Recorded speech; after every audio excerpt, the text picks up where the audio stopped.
Yes, everyone, what's going on? My name is Stephen Howson. This is your tactical preview of Manchester United at Old Trafford this weekend at home to Aston Villa, following on the little midweek excursion that we sent the under-12s out on. So, Aston Villa, as one of the newly promoted teams, again, you're looking at a difficult fixture for Manchester United, much like Sheffield United was last weekend. There's been a real resilience in the teams that have come up. There's been a real quality and pedigree to some of the teams that have come up.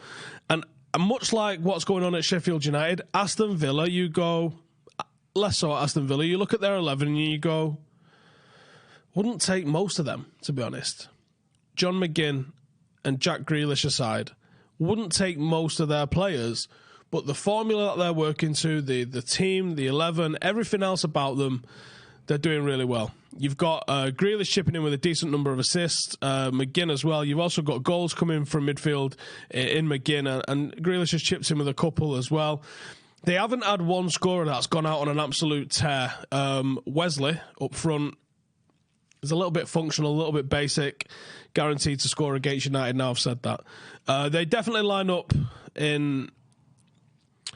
It looks like a 4-3-3 on paper. I would almost go as far as to call it a 4-5-1, to be honest. They leave Wesley up. Grealish is what makes this different because he does like to drift out left. Doesn't quite occupy the same left forward spot that you'd see maybe Marcus Rashford or Tony Marshall occupy. He does come further back. He does get into those areas. He almost sits like a bit of a traditional number 10. On the other side, El Ghazi is doing similar sort of things, just nowhere near to the same level like Grealish is doing. And McGinn obviously coming up from deep and doing bits there too. So they're going to play without the ball. They're going to have probably somewhere in the region of 40% possession, which is why United are going to have a very disciplined lineup. We're going to have to improve our passing, and to improve our passing, I'm going to want to see Juan Mata brought in. So let's have a look at what my starting 11 is going to be for this weekend. Now, there should be no shocks in this team. The one shock might be McTominay. If he's fit, he has to play for me, but I also do think if he's not 100% fit, Spurs is probably the better game to bring him in rather than this one, risk aggravating it and then losing for Spurs and losing for the derby coming up. Because those are two games that, one, I do think we can win. And boy, if we did win both of those games, would that be massive for us. So McTominay could be the one that doesn't feature here. Alongside Fred, this would be my preference. And I don't want to say Andreas Pereira, but if this isn't the team, Andreas Pereira will be in it. Juan Mata in the hole for that passing ability. We're going to have the lion's share of the ball. Let's actually look to do something decent with it. Dan James on the right, Marcus on the left, Tony up front. So Tony's come back in the team, and he's come back for a little bit of stick. Obviously, we had Dan Taylor on Monday or Tuesday. It went out actually, didn't it? And he's written an article lately about, is Tony Marshall ever going to be a great for Manchester United? Marshall FC took that as a direct threat against them. So that's clearly an issue for them. I think he's done well in taking attention away from Marcus. Whether that's defender attention or media attention, it's allowed Marcus to go and do stuff, which tells me that there's more to individual performances than the individual. It's a team game and the team makes the difference. So the impact Tony's had on the rest of the team has been a positive one, I think. He's helped Marcus and he's helped hold the shape for everybody else. Whether or not you can improve on his performances, I think you can. But he's helping make us a better team. My key player for us to watch for United this week, though, is going to be Dan James. I think Dan James he's having a very good season. As I said earlier at the start of the season, there was things that he needed to improve. Whether he needed to directly improve certain aspects of his crossing, certain aspects of his final balls, you can leave that up for debate. What has been, without question, impressive is his attitude and the way that he's taken to Manchester United with the personal circumstances that he's found himself in since his transfer in the summer. He's really started to blend well and gel well with the other lads around him in that forward three. And in a game like this, which is going to be tight, I think you can use his pace, especially against someone like Mings. If you can isolate him and Mings, there's nothing. You're going to draw fouls. You're going to draw free kicks. You're going to get in behind him, and you're going to see Dan James absolutely twist up Tyrone Mings. That's what I would go for. Mings is having a decent season. He looks like he's settled in quite well at Aston Villa. But ultimately, he's an old-fashioned centre-half who's a bit of a thug. And I think if you can get someone with the speed, agility, everything, all the attributes that Dan James has got going on, Dan James absolutely roasts him time and time again. Tom Heaton in net, probably an issue for us, being an ex-United player, and we've seen the performances that he's managed to put in lately as well. We don't really want any of that sort of repeat performances that we've seen in the past with him there, do we? So I think this is going to be a very tricky game. They've lost some decent matches of late, and you look at their record, it's pretty indifferent. You know, out of their last 6 games, they've lost 3, won 3, and you're like, well, that's pretty fucking ordinary, isn't it? They beat Brighton, they beat Wolves, and they beat Villa. They are Villa. They beat Newcastle, but they've lost to Wolves, they've lost to City, and they've lost to Liverpool in that time. Although the win that they got was in the EFL Trophy against Wolves. So it's in different form. But if you put United's up, that's in different form.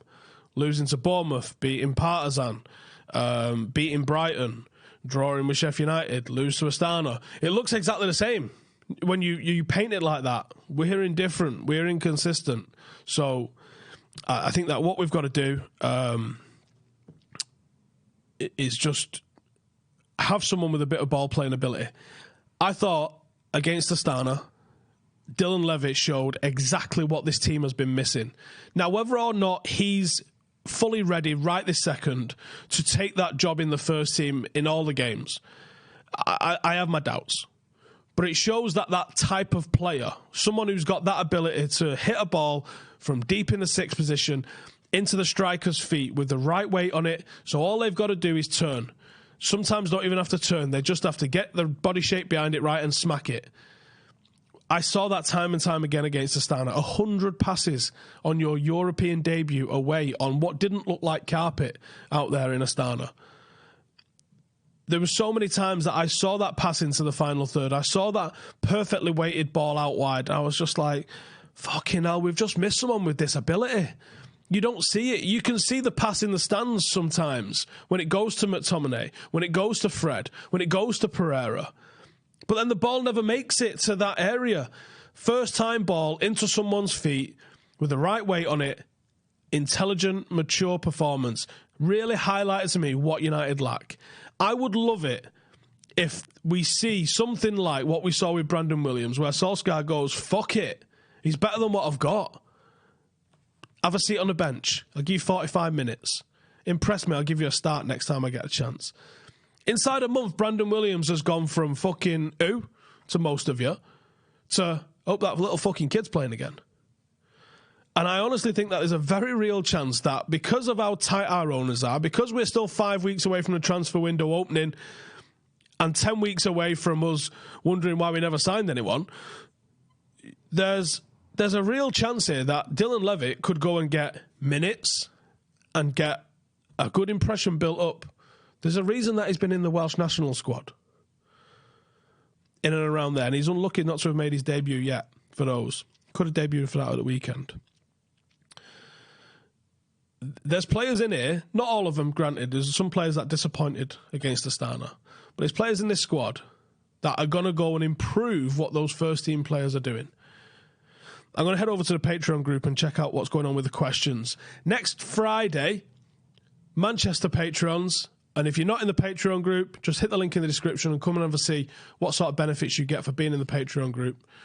We've got a meet up and a five-a-side, so make sure to let me know on Patreon if you're coming to that so we can plan for the right sort of numbers. But usual play, same time as last time. I will see you down there if you're coming. Like I said, all the details you can find out for that are on Patreon.